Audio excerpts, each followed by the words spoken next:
En un movimiento muy inusual, Sony anunció esta semana un aumento en el precio de PlayStation 5 que afectará a mercados como Europa, Japón y América Latina, siendo esto algo muy inusual en el sector tecnológico, acostumbrado a que, con el paso del tiempo, los costos de fabricación se abaratan y los precios de venta disminuyen.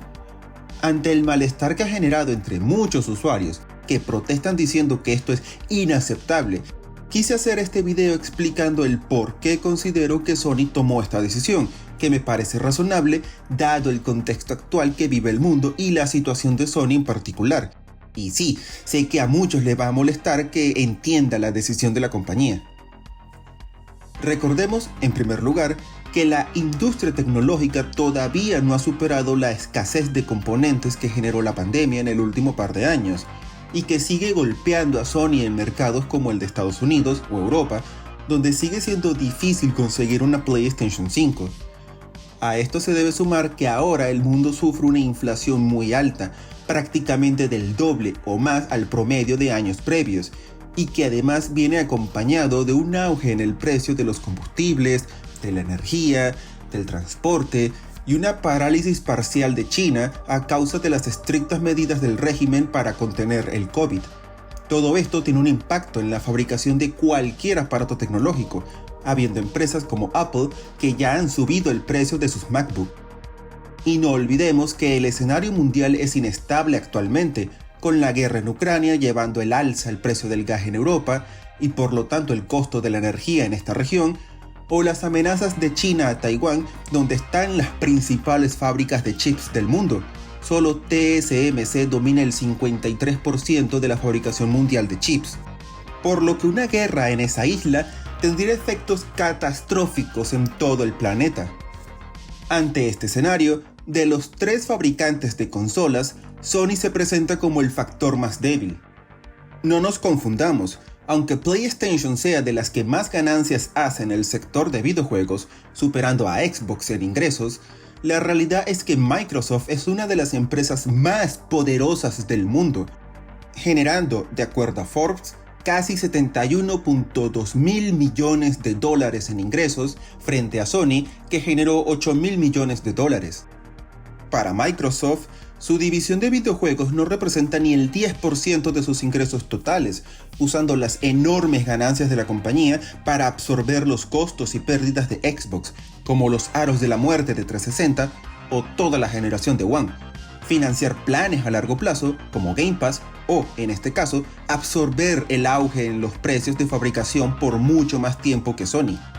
Nintendo, por su lado, tiene la ventaja de que su Switch es mucho más barata de fabricar en comparación a una PlayStation 5 y que sus juegos exclusivos, que venden a precio completo, se venden muy bien, por lo que también tienen margen de maniobra con los precios, más considerando que Switch ya tiene tiempo en el mercado y no se vende a pérdida como generalmente hace Sony al inicio de cada generación de consolas. Sony, en cambio, aunque sigue siendo una gran corporación, no solo es más pequeña en términos relativos que Microsoft, teniendo un valor de mercado de casi 109 mil millones de dólares frente a los más de 2 billones de Microsoft, sino que su división de juegos y redes, donde está PlayStation, representa 27% de los ingresos de la compañía. En pocas palabras, Microsoft sostiene a Xbox, mientras que PlayStation sostiene a Sony.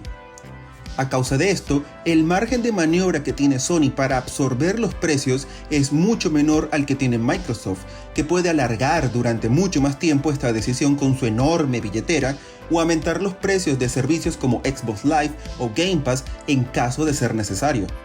Pero no se equivoquen, si los actuales problemas en el mundo continúan, tarde o temprano, Microsoft y Nintendo se verán forzados a aumentar sus precios, no importando si las empresas ya han asegurado lo contrario. No sería la primera vez que una empresa hace lo que prometió no hacer. Lo que sí podemos considerar como un insulto es el enfoque que tuvo Sony, que claramente busca compensar el auge en los costos de fabricación, aumentando el precio en todo el mundo menos en los Estados Unidos, el mayor mercado de videojuegos del planeta. Aunque financieramente se entiende esta decisión, es comprensible por qué los usuarios de América Latina, Europa y Japón, entre otros, se enfurecen, ya que esto se percibirá como que ellos pagan el costo para mantener el precio igual solo en Estados Unidos, que seguramente también verá incrementado el precio tarde o temprano. En cualquier caso, esto es solo un análisis rápido que hago para explicar el porqué de esta decisión, porque considero que es más compleja que solo decir porque quieren más dinero,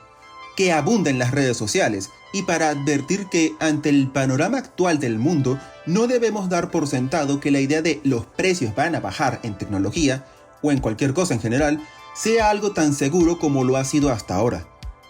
Espero que les haya gustado mi video del día de hoy. No olviden dejar algún comentario, que me interesa mucho saber su opinión, así como hacer clic en me gusta, en suscribirte o en la campanita, ya que no solo recibirás más videos míos en el futuro, sino que me apoyarías para alimentar el algoritmo de YouTube y hacer crecer el canal. Agradeciendo todo el apoyo que me brindan, les deseo un buen día y hasta pronto.